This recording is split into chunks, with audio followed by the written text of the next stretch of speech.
Good evening. It is 10 p.m. here in Seoul. I am Madi, the AI anchor with the headline news. South Korea and New Zealand on Wednesday agreed to advance discussions to upgrade their bilateral relationship to a comprehensive strategic partnership from the current partnership for the 21st century established in 2006. The goal is to adopt the relevant framework by 2025.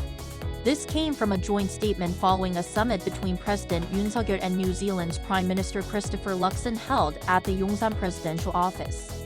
The joint statement specified ways to expand bilateral ties in trade, regional security, and civilian exchanges. Both sides condemned, in the strongest possible terms, the increasing military cooperation between the DPRK and Russia.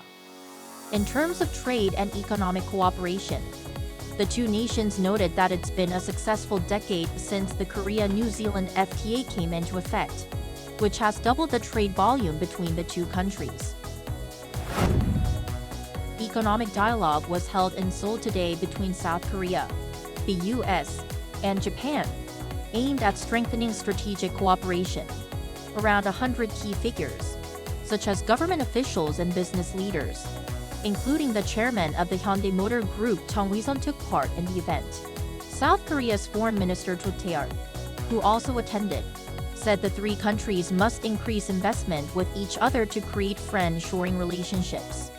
This is the second installment of the trilateral economic dialogue after it was first held in October in San Francisco. The ruling and main opposition parties are set to launch a joint consultative body to address issues related to people's livelihoods where both have a consensus. Spokesperson for the Democratic Party Han Min-soo told reporters on Wednesday that the top policymakers from both parties will meet on Friday morning to discuss the details and will make an announcement if they reach an agreement. The list of common policy pledges and participants will be decided at the meeting. This follows a joint statement made after the first official talks between the leaders of the rival parties, where they agreed to establish the consultative body.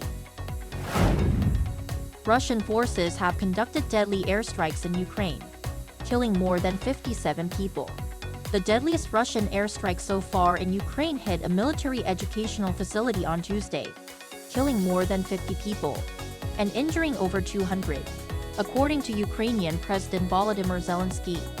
Two ballistic missiles struck the facility and a nearby hospital, located in the city of Poltava.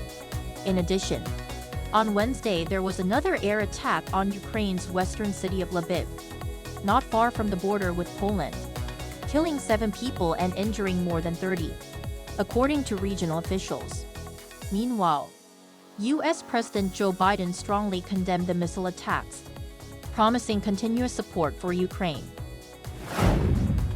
United Nations Secretary-General Antonio Guterres has called for the investigation and prosecution of those accused of having committed human rights violations in North Korea. In a report released on Tuesday local time, the Secretary-General gave an update on the human rights situation in the North from July 2023 to May 2024.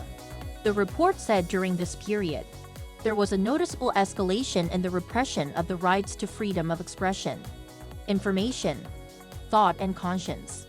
Guterres also urged Pyongyang to ensure that its surveillance practices complied with international human rights standards. That brings us to the end of tonight's AI Headline News. Thank you for watching. Good night.